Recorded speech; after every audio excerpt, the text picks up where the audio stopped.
नमस्कार। KD college की online कक्षाओं में आपका स्वागत है, अभिनंदन है।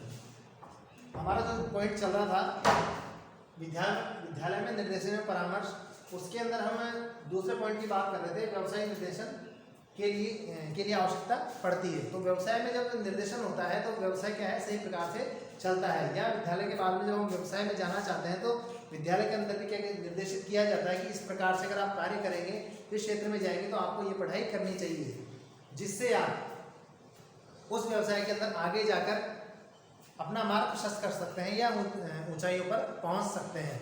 इसलिए प्रत्येक कार्य के अंदर निर्देशन की आवश्यकता होती है। अगला पॉइंट है धार्मिक कार्य के लिए निर्देशन।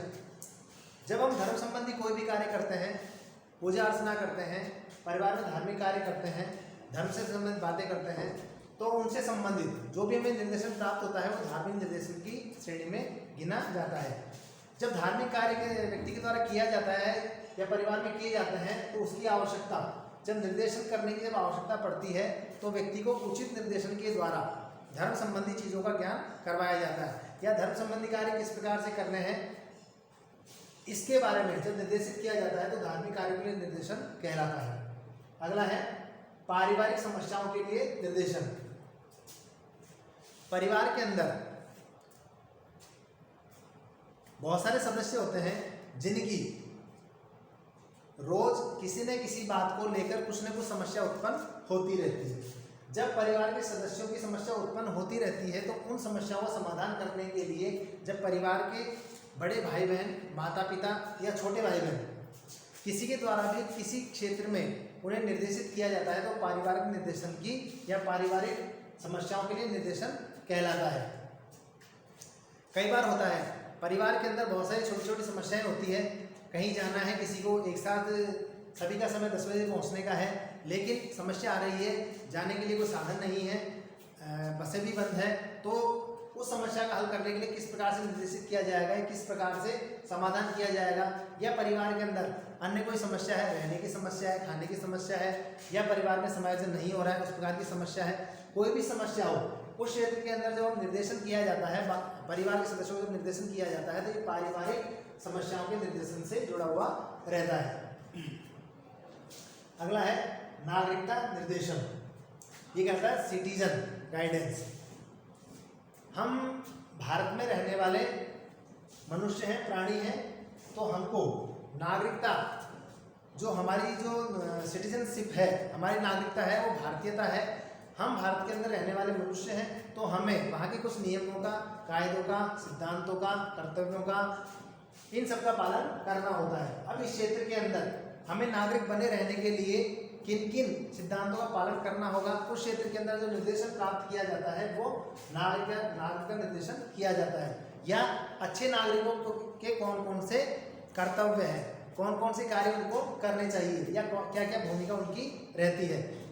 तो जितने भी क्षेत्र है नागरिकता के संबंधित, जितने भी क्षेत्र है उनके लिए जब निर्देशित किया जाता है तो वो नागरिकता निर्देशन के अंतर्गत आता है। अगला है अवकाश या मनोरंजन के लिए निर्देशन।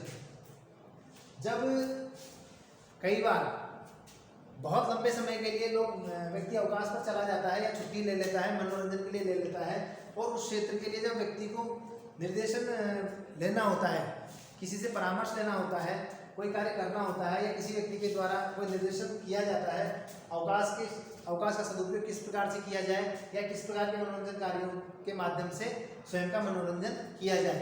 जब इन क्षेत्रों के अंदर व्यक्ति का निर्देशन किया जाता है तो वो अवकाश एवं मनोरंजन के लिए निर्देशन कहलाता है। जब हम निर्देशन की बात करते हैं तो अच्छे एक निर्देशक है, अच्छा जो काउंसलर होता है, अच्छा जो गाइड होता है, वो इन क्षेत्रों के अंदर जब भली भांति इन क्षेत्रों को जांच चुका होता है या उनके बारे में अध्ययन कर चुका होता है या स्वयं का अनुभव होता है, उसके माध्यम से जब व्यक्ति निर्देशित करता है तो वह अच्छे प्रकार का निर्देशन कहलाता है। क्यों? क्योंकि व्यक्ति के द्वारा, स्वयं के द्वारा, ज्ञान के द्वारा, अनुभव के द्वारा अध्ययन किया गया है और उसके माध्यम से ही उसने इन सब चीज़ों का अध्ययन किया है या उनके निर्देशन के बारे में जाना है, जिससे वह क्या कर सकेगा, अच्छा गाइड व्यक्ति कर सकेगा। अगला है व्यक्तिगत उन्नति संबंधी निर्देशन। व्यक्ति का जो इंडिविजुअल गाइडेंस होता है वो सबसे महत्वपूर्ण माना जाता है या सबसे महत्वपूर्ण होता है। व्यक्ति का जीवन जो होता है व्यक्ति को जो मानव जीवन मिला है वो एक ही बार मिलता है, ऐसा कहा जाता है। तो व्यक्तिगत जो उन्नति है उसको लेकर व्यक्ति हमेशा पशुपेश में रहता है या बहुत ज़्यादा सेंसिटिव रहता है कि मुझे उन्नति करनी है तो मुझे अच्छे प्रकार का निर्देशन मिले, अच्छे प्रकार का परामर्श मिले, अच्छे प्रकार की गाइडेंस मिले, जिसके माध्यम से मैं जो अचीवमेंट प्राप्त करना चाहता हूँ, उपलब्धि प्राप्त करना चाहता हूँ, वो मुझे प्राप्त हो जाए। इसके लिए व्यक्ति क्या करता है, बहुत सारे गाइड्स जो निर्देशक होते हैं उनसे मिलता है, या परिवार में जो बड़े भाई बहन है उनसे निर्देश लेता है, माता पिता से निर्देश लेता है, या दादा दादी उनसे निर्देश लेता है, या विद्यालय के अंदर गुरुजन है उनसे निर्देश लेता है, या कोई भी ऐसा व्यक्ति जिससे उसे लगता है कि ये मुझे सही प्रकार से निर्देशित कर सकता है और मुझे सही रास्ता दिखा सकता है, तो वो क्या करता है, उस व्यक्ति से निर्देश प्राप्त करता है। जब व्यक्ति अपने लिए स्वयं के लिए निर्देश प्राप्त करता है तो वो व्यक्तिगत उन्नति के लिए निर्देशन प्राप्त करता है और उसके माध्यम से ही अपना जो रास्ता है वो चुनता है। जब व्यक्ति व्यक्तिगत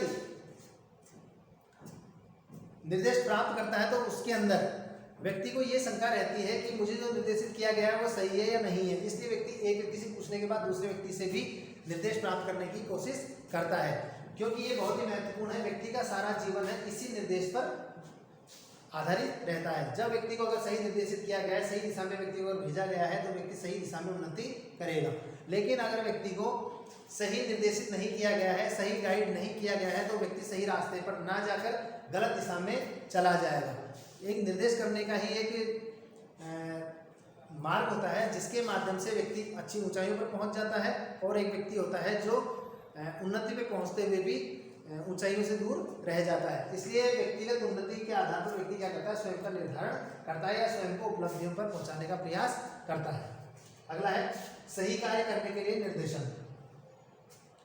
व्यक्ति कई बार कार्य करता है, कार्य किसी प्रकार का हो सकता है, पर्यावरण संबंधी हो सकता है, स्वास्थ्य संबंधी हो सकता है, समाज संबंधी हो सकता है, धर्म संबंधी हो सकता है। जब व्यक्ति कोई भी कार्य करता है तो किसी भी क्षेत्र के अंदर व्यक्ति को निर्देश की आवश्यकता पड़ती है या होती है। जब व्यक्ति सही कार्य करने के लिए किसी भी कार्य के लिए निर्देश प्राप्त करता है तो वो सही कार्य के लिए निर्देशन कहलाता है। जैसे पर्यावरण को शुद्ध बनाने के लिए किन किन चीज़ों का ध्यान रखना आवश्यक है, या कौन कौन सी महत्वपूर्ण बातें हैं जिसके माध्यम से पर्यावरण को शुद्ध बना सकते हैं, या पर्यावरण को हम आगे बढ़ाने में किस प्रकार से मदद कर सकते हैं। अगर हम इस पर्यावरण की बात कर रहे हैं और हमने इसके अंदर सही कार्य करने के लिए सही निर्देशन दिया है और सही निर्देशन प्राप्त किया है तो हम पर्यावरण को स्वस्थ बनाने में सहयोगी होंगे। लेकिन अगर हमने सही कार्य करने के लिए निर्देशन प्राप्त नहीं किया है, सही दिशा में नहीं गए हैं, तो हम उस दिशा से भटक जाएंगे और हम अपना जो कार्य है उसमें सफल नहीं हो पाएंगे। इसलिए सही कार्य के लिए करने के लिए जो निर्देशन प्राप्त होता है वह सही कार्य करने के लिए निर्देशन कहलाता है। अगला है सहयोग एवं विचार निर्देशन। व्यक्ति के अंदर एकता की, सहयोग की, सौहार्द की, ये सब भावनाएं रहती है, जिसके माध्यम से व्यक्ति क्या करता है, उसके अपने विचारों के माध्यम से निर्देशन किसी भी व्यक्ति को निर्देश देता है, जिससे वह क्या करता है, उस निर्देश को प्राप्त करके व्यक्ति सही रास्ते पर चला जाता है या सही रास्ता प्राप्त कर लेता है। जब व्यक्ति स्वयं के सहयोग से या अपने विचार से किसी को निर्देशित करता है तो वह सहयोग एवं विचार का निर्देशन कहलाता है। अगला है सांस्कृतिक कार्य निर्देशन। हमारी संस्कृति से जुड़े हुई जो चीज़ें हैं उनको सही बनाए रखने के लिए, अक्षुण्ण बनाए रखने के लिए या उनको बुराइयों से दूर रखने के लिए जिस प्रकार का निर्देशन किया जाता है या करवाया जाता है वो सांस्कृतिक निर्देशन कहलाता है। अब सांस्कृतिक कार्य के लिए जब निर्देशन करवाया जाता है व्यक्ति को हम क्या करते हैं, सहेजते हैं, संवारते हैं। क्यों? क्योंकि जो सांस्कृतिक जो हमारी रहन सहन है, हमारा जो परिवेश है, वो संस्कृति ही क्या है, हमारे जो मानव जीवन है उसको आगे बढ़ाने के लिए आवश्यक है। इसलिए जो संस्कृति के बारे में जो निर्देशित करता है वो सांस्कृतिक कार्य निर्देशन कहलाता है। इस प्रकार निर्देशन जो है हमारे हर क्षेत्र के अंदर आवश्यक है।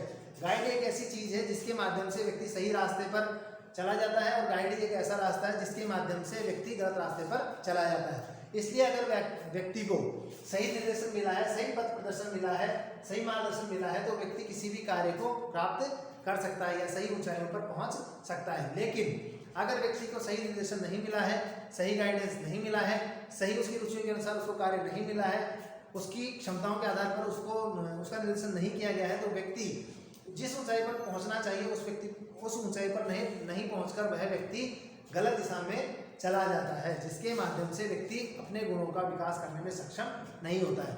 इसलिए प्रत्येक स्तर पर निर्देशन की आवश्यकता होती है। ये तो मिस्टर वेबर महोदय ने बताया है कि इस प्रकार के जो निर्देशन है इतने इनकी आवश्यकता होती है। लेकिन अगर हम आम बात करते हैं तो उसके अंदर ये होता है कि प्रत्येक क्षेत्र के अंदर हमें निर्देशन की आवश्यकता होती है, और जब अच्छे निर्देशन के माध्यम से हम कार्य करते हैं तो हमारा कोई भी कार्य है वो सुचारू रूप से और सही प्रकार से पूर्ण होने में जल्दी पूर्ण होने में सक्षम होता है या जल्दी पूर्ण हो जाता है। धन्यवाद।